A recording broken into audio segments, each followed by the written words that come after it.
Gautam sir, నన్ను కూడా ఎంక్వైరీకి పిలిచారా?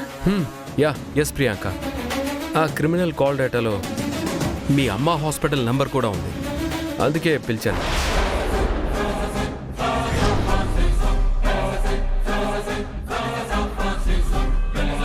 చెప్పు ప్రియాంక, వాడితో ఎవరు మాట్లాడారు, ఎందుకు మాట్లాడారు, ఏం మాట్లాడారు చెప్పు. గౌతమ్ సార్, మీరంత నిర్దాక్షిణ్యంగా ఎలా అడగాలనుకుంటున్నారు? వరప్రసాద్ గారికి జరిగినట్టే మాకు కూడా జరిగుండొచ్చు కదా. మా నాన్ననో లేదా మా అన్నయ్యనో డబ్బులు అడిగితే వాళ్ళు కూడా అలాగే భయపడి చేసుండొచ్చు కదా. కరెక్ట్ ప్రియాంక, చేసుండొచ్చు, నేనేం కాదని అనడం లేదు. కానీ ఒక పోలీస్ ఆఫీసర్గా నిజమేంటో తెలుసుకోవడం నా డ్యూటీ, అందుకే అడిగాను.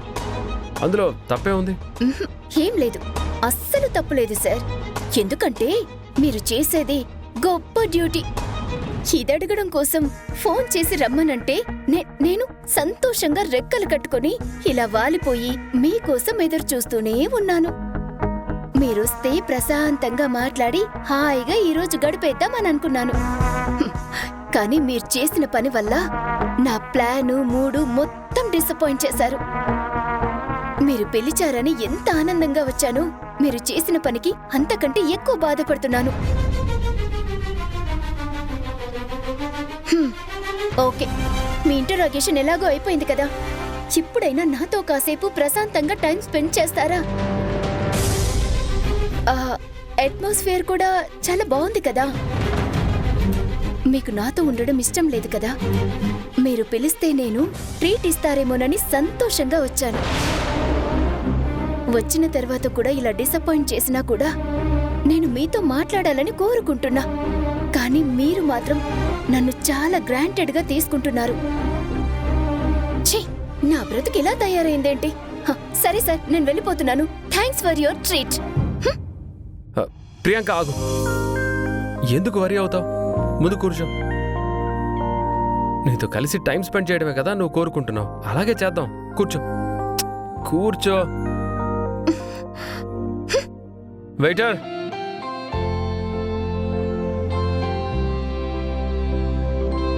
పాపం బ్యాగ్ అదేం చేసింది నిన్ను? సార్ చెప్పండి సార్. నూడిల్స్లే ఉన్నాయి? అన్నీ ఉన్నాయి sir. 2 chicken noodles. Okay sir. Gautam sir, నాకిష్టమైన చికెన్ నూడిల్స్ మీకింకా గుర్తుందా? నేనంతే, ఇష్టమైన వారి కోసం ఇష్టాలను గుర్తుపెట్టుకుంటాను, వాళ్ళని సంతోషపెడుతుంటాను. You're great sir. సార్ చాలా గ్రేట్ మీరు. I'm so sorry sir. Sorry.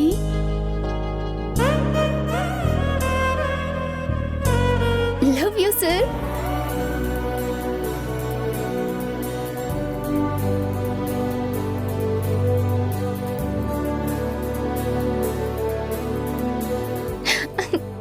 తీసుకోండి sir.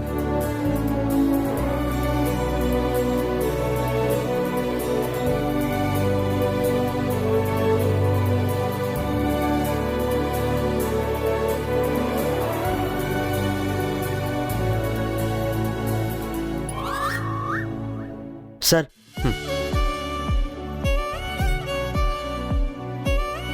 Yes, my favourite chicken noodles.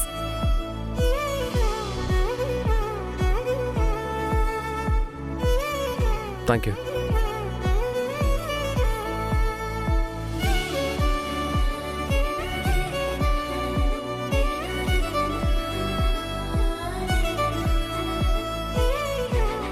హే, నేను కూడా ట్రై చేస్తాను.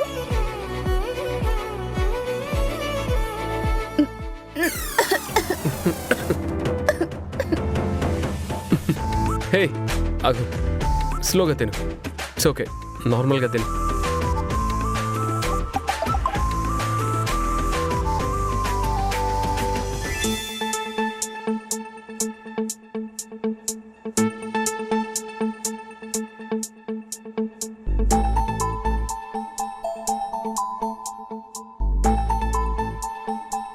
ఎస్, ఏంటి సార్ సడన్ గా ఇంత ఖుషి అయ్యారు?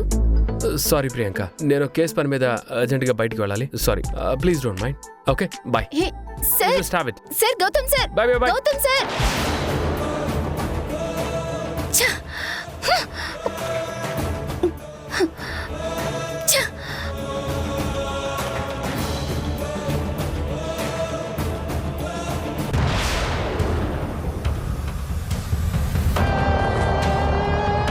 గౌతమ్, నువ్వు ఫోన్ చేసి రమ్మని పిలిచినప్పుడే నేను గెస్ట్ చేశాను ఆ టామ్ గార్డ్ గురించి అడుగుతావని. వాడి కాల్ డేటాలో నా నంబర్ ఎందుకుందని అడుగుతావని నాకు ముందే తెలుసు గౌతమ్.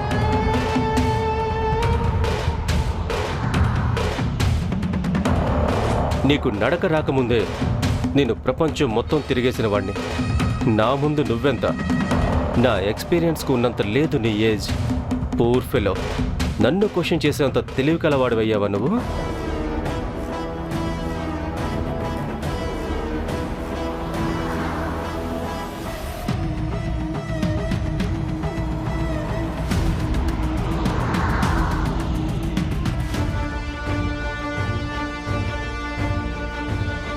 మావయ్య, నువ్వు ఏమాత్రం షాక్ లేకుండా నేను అడిగిన ప్రతి ప్రశ్నకి కూల్గా సమాధానం చెప్పావు.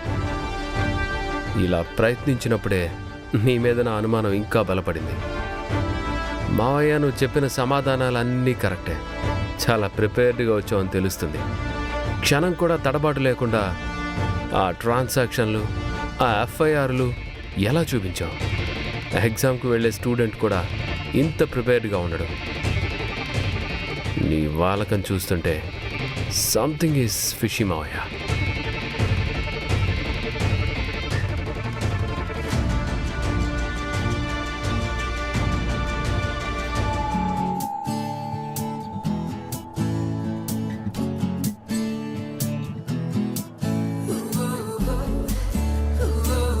గౌతమ్ గారేంటి ఇంకా రాలేదు? లేదా నేనే ముందొచ్చేసానా?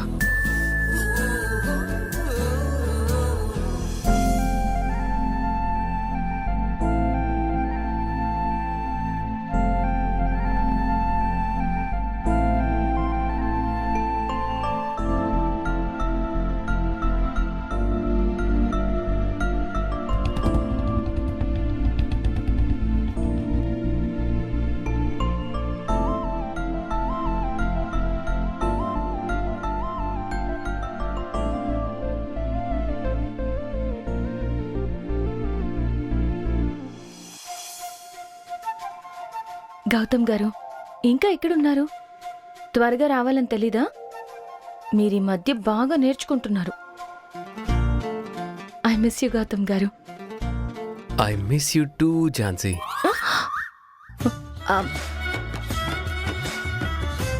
Hello hello Rani. రాణి, అరగంటలో వచ్చేస్తాను. Okay okay, no problem. తాతయ్యకి మెడిసిన్సే కదా, నేను వచ్చేటప్పుడు తీసుకొస్తాను. గుర్తుంది. నేనేం మర్చిపోను. నువ్వేం టెన్షన్ పడకు, సరేనా? ఓకే ఓకే, మరి బాయ్, తర్వాత మాట్లాడతాను.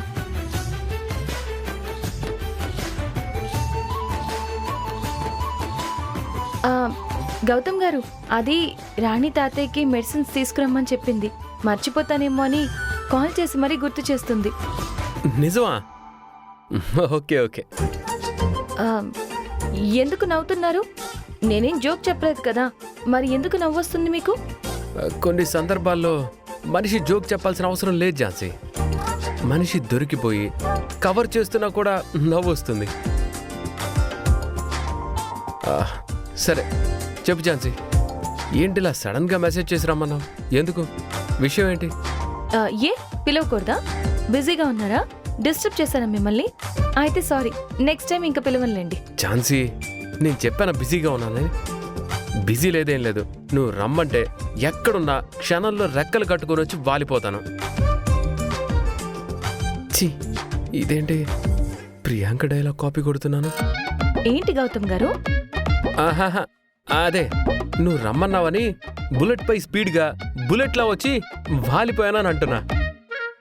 ఓహో, గౌతమ్ గారు డైలాగ్స్ బాగానే నేర్చుకున్నారు.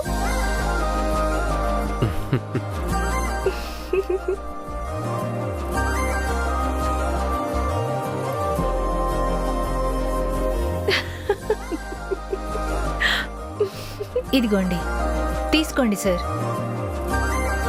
తీసుకోండి మేడం. Thank you.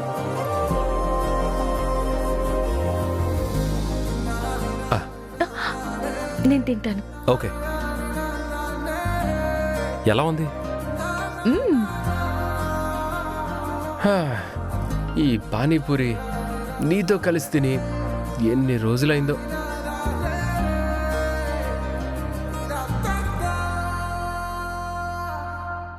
గౌతమ్ గారు, నాకు మీతో ఒక చిన్న పని ఉంది. మీరు నాకు హెల్ప్ చేయాలి. ఏంటో చెప్పు. నా కేసు వాదించినందుకు నీకు ఫీజు కూడా ఇవ్వలేదు. కనీసం ఇలా అయినా నీ పనులు చేసి నీ రుణం తీర్చుకుంటాను. ఏంటో చెప్పు ఝాన్సీ. ఓహో, అంటే నాది రుణంలాగా భావిస్తున్నారన్నమాట. అయితే మీకు నాకు మధ్య రుణాలు కూడా ఉన్నాయన్నమాట. సర్లేండి, నాకు మీతో ఏం పని లేదు. మీరేం చేయాల్సిన అవసరం లేదు. Okay, cool. సరే, రుణం ఏం లేదు. ఓకేనా? పన్నెండు చెప్పు, చేసేస్తా. గౌతమ్ గారు, టామ్తో పాటు అరెస్ట్ అయిన వాళ్ళల్లో నేను ఒక అతన్ని కలవాలి, అతన్ని చూడాలి. ఎందుకు ఝాన్సీ? ఇప్పుడు మళ్ళీ వాళ్ళని కలిస్తే లేనిపోని సమస్యలు తెచ్చుకున్న దాని అవుతావు. వాళ్ళని ఇంకా రెచ్చగొట్టిన దాని అవుతావు. వాళ్ళు ఇంకా నీ మీద పగ పెంచుకోవడానికి కారణం నువ్వే అవుతావు. అయినా పర్వాలేదు గౌతమ్ గారు, నేను వాళ్ళల్లో ఒక వ్యక్తిని ఖచ్చితంగా కలిసే తీరాలి. ఎందుకంటే అతను నాకెంతో సపోర్ట్గా ఉన్నాడు. నేను పారిపోవడానికి హెల్ప్ చేశాడు. ఇప్పుడే కాదు గౌతమ్ గారు, ఇంతకు ముందు కూడా యాక్సిడెంట్ టైంలో నాకు ప్రమాదం జరగకుండా కాపాడాడు. అలాంటి తనని నేను కలిస్తే టామ్ నా మీద పగ పెంచుకుంటాడని భయంతో ఎలా ఆగలను? అతను కూడా అరెస్ట్ అయ్యాడేమో అని చాలా బాధగా ఉంది. ఒకవేళ అదే జరిగితే అతన్ని ఎలా అయినా బయటికి తీసుకురావాలి.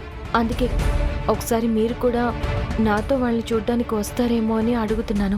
ఝాన్సీ, నువ్వు నాకు దక్కేలా చేసిన వాడి కోసం రాకపోతే ఎలా? ఏంటి? అదే, నువ్వు క్షేమంగా తిరిగి వచ్చేలా చేసిన వాడి రుణం నువ్వు మాత్రమే తీర్చుకుంటేలా? నేను కూడా తీర్చుకోవాలి, తప్పకుండా తీర్చుకోవాలి అంటున్నాను. సరే, ఎప్పుడు తీసుకువెళ్ళాలి? మీ ఇష్టం గౌతమ్ గారు. మీరు ఫ్రీ టైం చూసుకుని ఎప్పుడు పిలిచినా నేను రెడీగా ఉంటాను. సరే, అయితే రేపే వెళ్దాం. ఓకేనా? ఓకే. ఇంత త్వరగా రేపే తీసుకెళ్తానంటున్నారు. మీకు ఇబ్బంది ఏమి ఉండదు కదా? ఏ ఉండదు. నేను పర్మిషన్ తీసుకొని నీకు రేపు మార్నింగ్ ఫోన్ చేస్తాను. నువ్వు రెడీగా ఉండు. థ్యాంక్ యూ గౌతమ్ గారు. మీ రుణం ఎలా తీర్చుకోవాలి? నాకు నీ చేత్తో పానీపూరి తినిపించి నా రుణం తీర్చుకో. హ్మ్?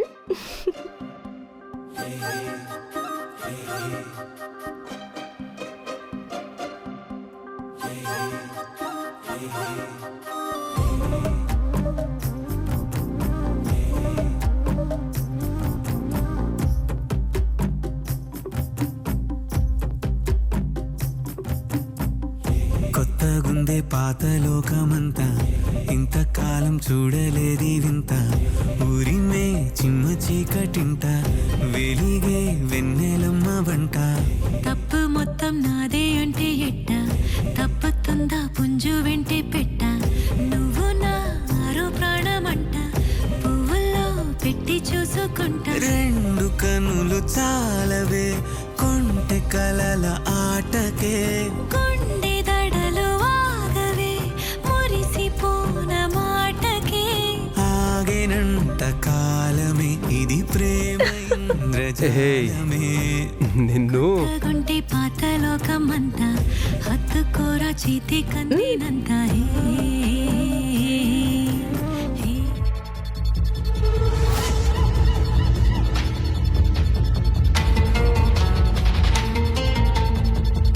ఏమండి, జ్యూస్ తీసుకోండి.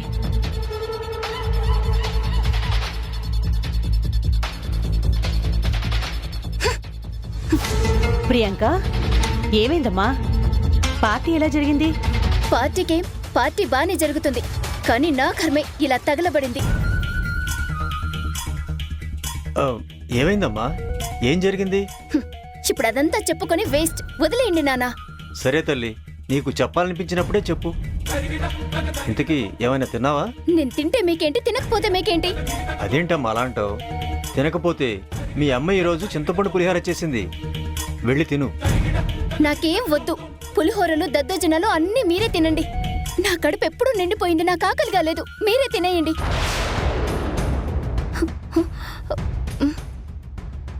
ఇంతకీ బ్రో ఎక్కడున్నాడు కనిపించట్లేదు? వాడు ఫ్రెండ్స్తో బయటికి ఏదో పార్టీ అని చెప్పి వెళ్ళాడు.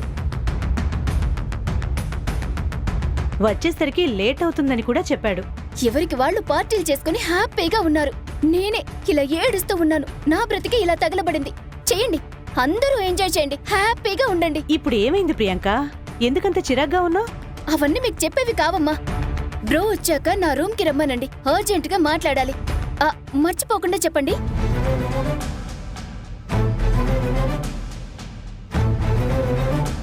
వెళ్లే ముందు పార్టీ అని ఎంతో హ్యాపీగా వెళ్ళింది, కానీ వచ్చేసరికి ఇలా చిరాగ్గా ఉంది.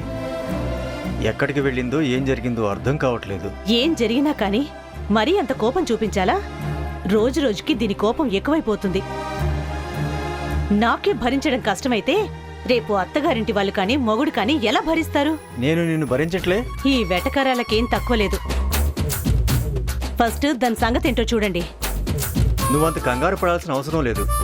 పెళ్ళి అయితే తనే మారుతుంది, అన్నీ సర్దుకుంటాయి. అదేదో సామెత చెప్పినట్టు పెళ్ళైతే పిచ్చి కుదురుతుందట, పిచ్చి కుదురుతోనే పెళ్ళవుతుందట. అలా ఉంది మీరు చెప్పేది.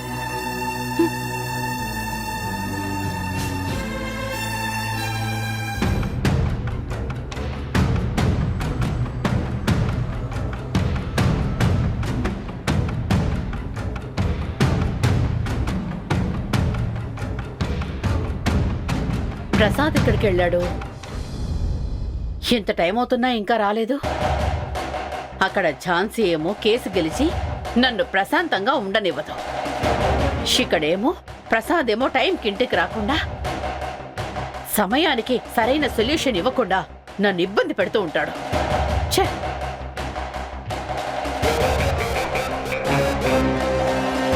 గౌతమ్నైతే మేనేజ్ చేశాను కానీ ఒకవేళ టామ్ నా పేరు బయటకు తీస్తే అప్పుడు ఏంటి పరిస్థితి?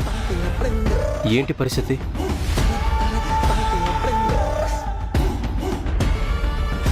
ప్రసాద్, ఏంటి ఇంత లేట్ అయింది?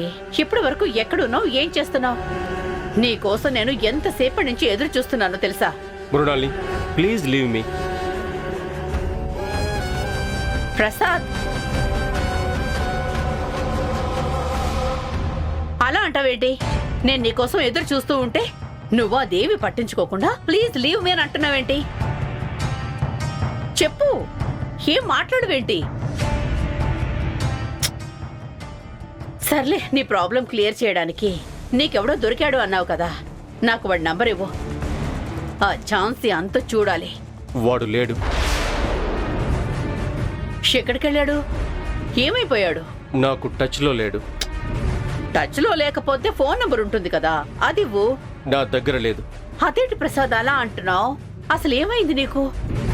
ఏం కాలేదు, నా దగ్గర లేదన్నాను కదా. కనీసం ఫోన్ నంబర్ కూడా లేకపోవడం ఏంటి? ఫోన్ నెంబర్ లేదు, వాడు కూడా టచ్లో లేడు, చచ్చిపోయాడు. నన్ను వదిలే, నన్ను విసిగించుకో, హెడేక్ గా ఉంది. ఏమైంది ప్రసాద్? Any problem? అవును, ప్రాబ్లమే. నీకొక్కదానికే ప్రాబ్లంలు సమస్యలు ఉంటాయా? ఎంత చెట్టుకు అంత గాలి అన్నట్టు ఎవడి సమస్యలు వాడుకుంటాయి. నాకు కూడా సమస్యలు ఉంటాయి. నేను కూడా నీలాగా మనిషినే. అయినా ఇప్పుడు చూడు, ఇంటికి రావడమే ఆలస్యం. ఆ ప్రాబ్లంకి సొల్యూషన్ చెప్పు, ఈ ప్రాబ్లంకి సొల్యూషన్ చెప్పని విసిగించడమే తప్ప ఏ రోజైనా నాకు ఇంకేమైనా చేసావా? నాకు సమస్యలు ఉన్నాయని చెప్పాను కదా. నేను నిన్ను ఎప్పుడైనా సమాధానం చెప్పమని కానీ హెల్ప్ చేయమని కానీ విసిగించడం కానీ చేశానా? లేదే. కానీ నువ్వు మాత్రం నేను ఇంటికి రాగానే నీ ప్రాబ్లమ్స్కు సొల్యూషన్ చెప్పే ట్యూషన్ మాస్టర్ వచ్చినట్టు చూస్తావు. అలాగే చేస్తావు. అది చెప్పు, ఇది చెప్పు అంటూ నన్ను చంపుకు తింటావు. మన పెళ్ళైన ఇన్ని సంవత్సరాలలో ఎప్పుడైనా ఇంటికి అలసిపోయి వచ్చినప్పుడు ఎలా ఉన్నావు ప్రసాద్? అలసిపోయావా? నువ్వు టీనో కాఫీనో తాగుతావా, తీసుకురమ్మంటావా అని ఎప్పుడైనా అడిగావా? లేదే. ఎంతసేపటికి ఆ ఝాన్సీ ఇలా అంది, అలా అంది, ఇలా అంది, అది చేసింది, ఇది చేసింది అని ఆ ఝాన్సీని ఏం చెయ్యాలి అని ఇదే వరుస. అసలు నేనెవరనుకుంటున్నావు మృణాల్ని? నేను నీకు భర్తనవుతాను. అసలు ఆ విషయం నీకు గుర్తుందా? లేదా నీ ప్రాబ్లమ్స్ కి సొల్యూషన్ చెప్తున్నా అని నిజంగా నేను ట్యూషన్ మాస్టర్ని ఫిక్స్ అయిపోయావా? అదేంటి ప్రసాద్ అలా అంటావు? నీకోసం ఎన్నిసార్లు కాఫీ పెట్టించి ఆనియన్ పకోడీ చేయించాను మర్చిపోయావా? చేయించావు. ఎప్పుడు? నీ ప్రాబ్లంకి సమాధానం కోసం ఆలోచించి నా బ్రెయిన్ హీట్ ఎక్కకుండా ఉండడం కోసం కాఫీ పెట్టించావే తప్ప ప్రత్యేకించి ఏ రోజైనా పెట్టి తీసుకొచ్చావా? Okay okay Prasad, it's okay. నువ్వేదో ఫ్రస్ట్రేషన్ లో ఉన్నట్టున్నావు. కూల్ కూల్, ఏం పర్లేదు. ముందు రిలాక్స్ అవ్వు, తర్వాత మాట్లాడుకుందాం. It's okay, it's okay. Okay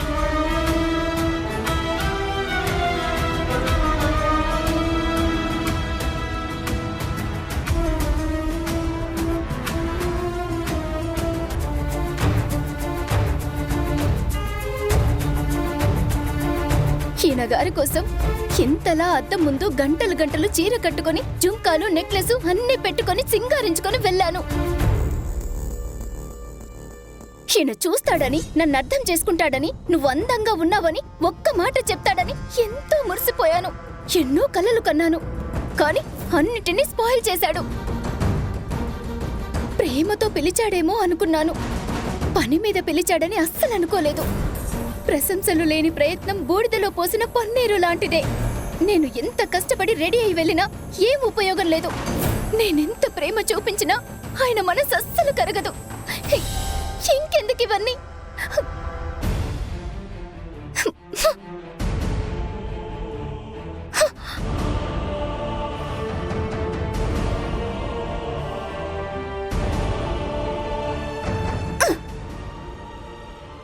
ఏయ్, మెల్లిగా మెల్లిగా. ఏంటా చిరాకు? ఏం జరిగింది? Is everything okay? ఫుడ్ కూడా తినకుండా వచ్చేసావంట? ఏదో మూడ్ ఆఫ్లో ఉన్నావని నాన్న కూడా చెప్పారు. చెప్పు, ఏం జరిగింది? ఏం చెప్పాలి? అసలు నువ్వేం చేశావు? నేనేం చేశాను? నువ్వు టామ్ అనేవాడికి ఎవరికైనా డబ్బులు ఇచ్చావా? అమ్మా కమలా, ఈరోజు కృష్ణప్రసాద్ గారు మన ఇంటికి వస్తానంటున్నారు. ఈ రోజు మావయ్య? అవునమ్మా. వాళ్ళు వచ్చేది మావయ్య గారిని చూసిపోవడానికి కాదు, మళ్ళీ గౌతమ్ ప్రియాంకల పెళ్లి గురించి మాట్లాడదామని. అది తెలిసి మీరు సైలెంట్గా ఉండగలరేమో కానీ నేనుండలేనండి. అసలు వాడికిష్టం ఉందా లేదా వద్దా అని కనీసం ఒక్కసారైనా వాణ్ణి అడగరా?